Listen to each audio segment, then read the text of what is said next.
നമസ്കാരം. ഈ പുസ്തകത്തെക്കുറിച്ച് കുറച്ച് കാര്യങ്ങൾ പറയാമേ. പുസ്തക പരിചയം കേട്ടോ.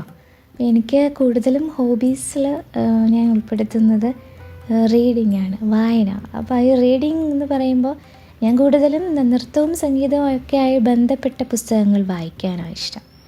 കലാമണ്ഡലം വിമല മേനോൻ, കലാതിലകമായിരുന്ന വിന്ദുജ മേനോൻ, ഇവർ രണ്ടുപേരും എഴുതിയ ബുക്കായത് ഭരതനാട്യം ശാസ്ത്രവും ചരിത്രവും. ഞാൻ ഈ ബുക്ക് വായിക്കുന്നത് ശരിക്കും പറഞ്ഞാൽ കുറച്ച് വർഷങ്ങൾക്ക് മുമ്പാണ് വായിച്ചു തുടങ്ങിയത്. അത് വാങ്ങിയത് ഒരു ഷോപ്പിൽ നിന്നാണ്. പക്ഷെ എനിക്ക് ആ ഭരതനാട്യം കോഴ്സ് പഠിച്ച സമയത്തുണ്ടല്ലോ ഒരുപാട് ഹെൽപ്ഫുള്ളായിട്ടുണ്ട്. അപ്പോൾ അതുകൊണ്ട് വാങ്ങിക്കാൻ പറ്റിയെച്ചാൽ എല്ലാവരും ഒന്ന് ഈ വീഡിയോ കാണുന്ന അല്ലെങ്കിൽ നൃത്തം പഠിക്കുന്ന അല്ലെങ്കിൽ ടീച്ചേഴ്സ് പഠിപ്പിക്കുന്ന ഗുരുക്കന്മാർ ആരെങ്കിലും വീഡിയോ കാണുന്നുണ്ടെങ്കിൽ നല്ല ഹെൽപ്ഫുള്ളാവും കേട്ടോ.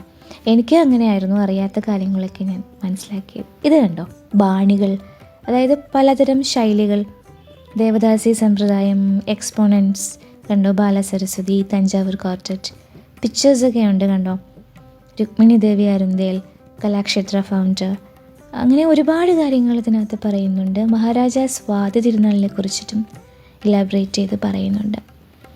പിന്നെ ഒരുപാട് പേരുടെ പിക്ചേഴ്സ് ഉണ്ട്. നമുക്കതുപോലെ നവരസാസ്, മുദ്രകൾ, നാട്യോൽപത്തി, അങ്ങനെ ഒരുപാട് കാര്യങ്ങൾ മനസ്സിലാക്കാൻ സാധിക്കും. അപ്പോൾ ശാസ്ത്രം എന്ന് പറയുമ്പോൾ നാട്യശാസ്ത്രം, അതിൽ ഭരതമുനി ഉപദർശിച്ച മുദ്രകളെ മുതൽ ഭരതനാട്യത്തിൻ്റെ നൂതന ആവിഷ്കാര രീതികളെക്കുറിച്ച് വളരെ ആധികാരികമായി രണ്ടുപേരും ചുറ്റപ്പെടുത്തിയിട്ടുണ്ട്.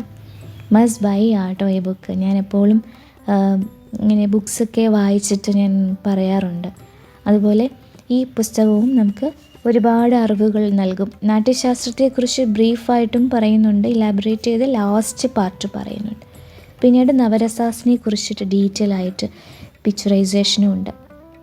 അപ്പോൾ വളരെ യൂസ്ഫുള്ളാണ്. എല്ലാവരും ഒന്ന് വാങ്ങി വായിച്ച് നോക്കേട്ടോ. Thank you so much.